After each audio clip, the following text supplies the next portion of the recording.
Alright, so let's talk about typhoon Ragasa. ये वही typhoon है जो इतने समय से न्यूज़ में है, अभी कुछ पिछले हफ्ते से ही।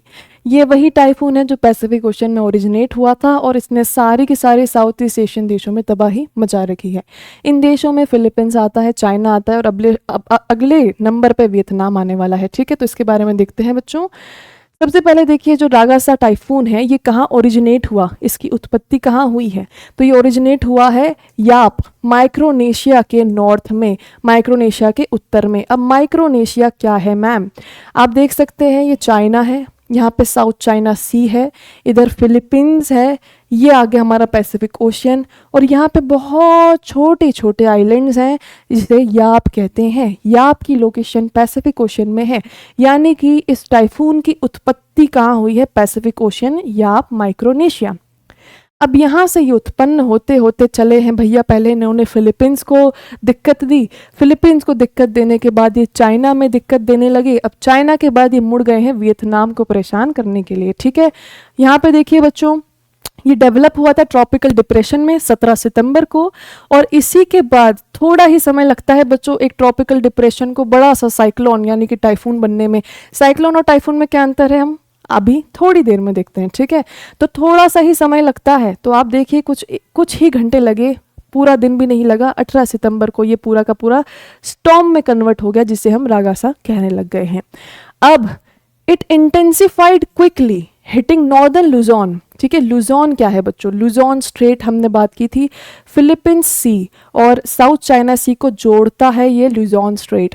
तो फिलीपींस में एक एरिया है लुजोन, वहाँ पे इसने हमला किया। इसी के बाद फिलीपींस पे हमला करते ही वो कहाँ पहुँच गया? ताइवान पहुँच गया। ताइवान के बाद ये हांगकांग पहुँच गया चाइना के साउथ में, और इसी के बाद अब इसके अगले शिकार पे कौन है? वियतनाम, यानी कि कुछ ही देर में ये वियतनाम पर भी प्रकोप अपना ढाने वाला है।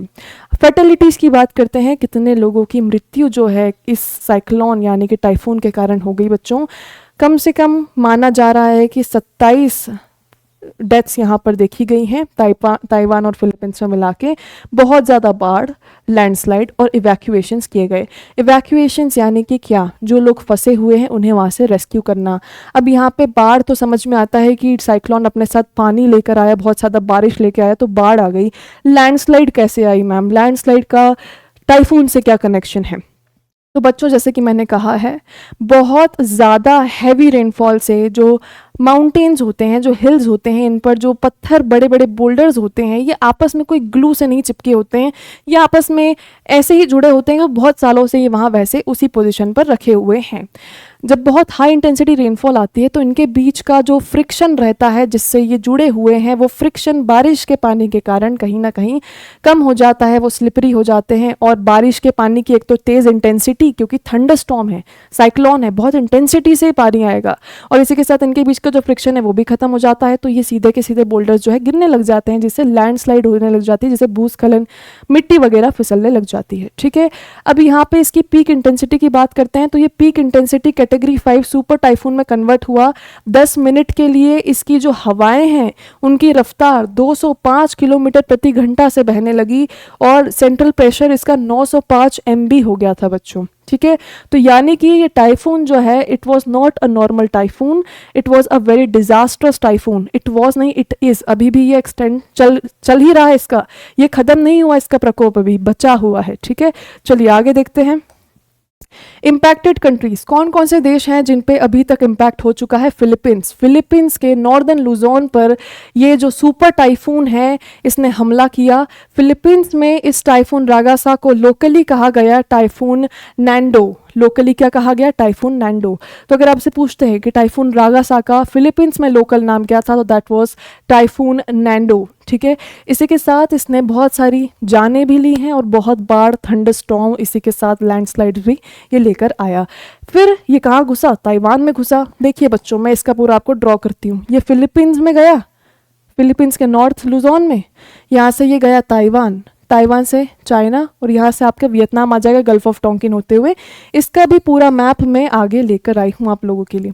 तो यहाँ पे देख सकते हैं बच्चों की ताइवान में गया, ताइवान में भी बहुत ज़्यादा बारिश, बहुत ज़्यादा फर्टालिटीज़ और बहुत ही ज़्यादा डिस्ट्रक्शन ये लेकर आया है। ठीक है, बैरियर लेक ओवरफ्लो हो गया। है ना। इसी के साथ आप देख सकते हैं हांगकांग में फिर ये पधारे।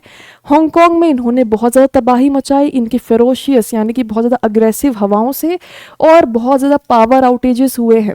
इसी के साथ इतनी ज़्यादा तबाही हुई है हांगकांग में, और फिर वो तबाही कहाँ डिफ्लेक्ट हो गई, चाइना के यांगजियांग में। चाइना के यांगजियांग के साथ ग्युआंगडोंग में भी ये तबाही देखी गई। वहाँ भी सेम चीज़ बच्चों, बहुत ज़्यादा बाढ़ आई है, बहुत सारे लोग फंस गए थे और बहुत ही ज़्यादा मात्रा में इवैक्यूएशन करना पड़ा। आप ये सब चीज़ें समझिए बच्चों कि ये जितने भी देश हैं ये पैसिफिक ओशन, साउथ चाइना सी के एकदम कॉन्फ्लुएंस में हैं, ठीक है। तो यहाँ से जो भी टाइफून या साइक्लोन ओरिजिनेट होके आ रहे हैं तो यहाँ पर तबाही भी बहुत ज़्यादा देखी जाती है, क्योंकि these are very near to the maritime boundaries, ठीक है।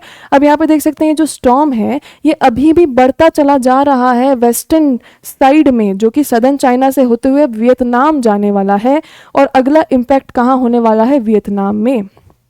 चलिए ये देखिए, ये कुछ इसकी जर्नी रही है इस प्रकार से।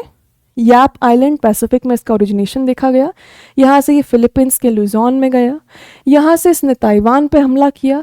अब यहाँ ये जो है चाइना, हांगकांग देन चाइना, ये देखिए Hong Kong then China, now it will lead to Vietnam, this whole is Vietnam, this area is Gulf of Tonkin, ठीक है। तो ये इसका आगे का ट्रेजेक्ट्री रहेगा। तो यहाँ पे बच्चों हमने पूरा टाइफून रागासा का ट्रेजेक्ट्री, इसका इवोल्यूशन, ओरिजिनेशन देखा है। अब टाइफून और साइक्लोन और इन सब में डिफरेंस देख लेते हैं, है ना, कि सेम चीज़ है तो फिर अलग अलग। चलो, why is it called a typhoon and not cyclone? तो बच्चों ये लोकेशन डिपेंडेंट रहता है, चीज़ सेम है, फिनोमिना सेम है। वहीं अगर ये इंडियन ओशन में आ रहा होता, अगर ये भारत में आया होता तो इसे साइक्लोन कहते। ये क्योंकि फिलीपींस साइड से ओरिजिनेट होते हुए आया है तो इसे टाइफून कह रहे हैं। पूरा का पूरा फिनोमिना सेम है, सेम ही चीज़ है, बस नाम अलग है, ठीक है। चलिए, तो टाइफून जो है ये ट्रॉपिकल साइक्लोन्स को डिनोट करने के लिए इस्तेमाल होता है, specially north west Pacific ocean यानी कि चाइना, जापान, फिलीपींस, ताइवान। यहाँ पे अगर कोई चक्रवात आएगा तो उसे टाइफून कहेंगे। वहीं आप देखिए साइक्लोन बेसिकली इस्तेमाल होता है इंडियन ओशन और साउथ पैसिफिक रीजन्स के लिए, यानी कि इंडिया ऑस्ट्रेलिया। अगर इंडिया ऑस्ट्रेलिया में ये आता तो इसे साइक्लोन कहते हैं, ना कि टाइफून। आगे हरिकेन शब्द इस्तेमाल होता है अटलांटिक और नॉर्थ ईस्ट पैसिफिक रीजन्स के लिए, बात करेंगे यूएसए और कैरेबियन नेशंस। अब ये तीनों सेम फिनोमिना हैं, लेकिन रीजनल क्लैरिटी के लिए इन्हें अलग अलग नाम दिया है। अब आगे देखिए बच्चों, इसका नाम, कि इसको नाम किसने दिया, है ना। एग्जाम में ऐसे ही क्वेश्चन आते हैं कि who named typhoon Ragasa, this can be your question. तो टाइफून रागासा को नाम दिया है जापान मेट्रोलॉजिकल एजेंसी ने, ठीक है। ये रागासा शब्द क्या है बच्चों, रागासा एक फिलिपिनो वर्ड है, फिलिपिनो शब्द है ये, ठीक है। तो रागासा क्या है, फिलिपिनो शब्द है। इसे फिलीपींस ने सबमिट किया था नेमिंग लिस्ट में। बच्चों ये तो बहुत ज़्यादा ऑब्वियस है कि क्योंकि जगह ऐसी है, पैसिफिक ओशन है, मौसम बदल रहा है, तो टाइफून, साइक्लोन ये तो नॉर्मल है, हर साल आते हैं। तो इसलिए देश एडवांस में ही अपने तरफ से नाम सबमिट कर देते हैं कि अच्छा हमारी तरफ से ये 2-3 नाम है, उस देश से ये है, उस देश से जिन जिन देश को ये साइक्लोन इफेक्ट करता है वो एडवांस में ही अपना नाम सबमिट कर देते हैं। जैसे जैसे साइक्लोन आते जाते हैं उन देशों के द्वारा सबमिट किए हुए नामों को इस्तेमाल किया जाता है, ठीक है। तो यहाँ पे देखिए जो रागासा है ये फिलिपिनो शब्द है और ये फिलीपींस की नेमिंग लिस्ट में से आया है। अब आप लोगों का एक होमवर्क है, मुझे कमेंट सेक्शन में आप लोगों से जानना है कि रागासा शब्द का मतलब क्या है, ठीक है। मैं जानबूझ के इस शब्द का मीनिंग नहीं लाई हूँ ताकि आप मुझे बताएं कि what is the meaning, okay.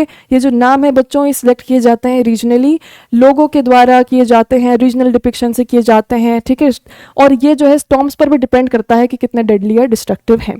तो अगर आपसे एग्जाम में पूछे कि रागासा का नाम किसने दिया था, तो जापान मेट्रोलॉजिकल एजेंसी ने टाइफून रागासा नाम दिया था। ऑलराइट, तो यहाँ पे हमारी पूरी discussion regarding this typhoon has finished.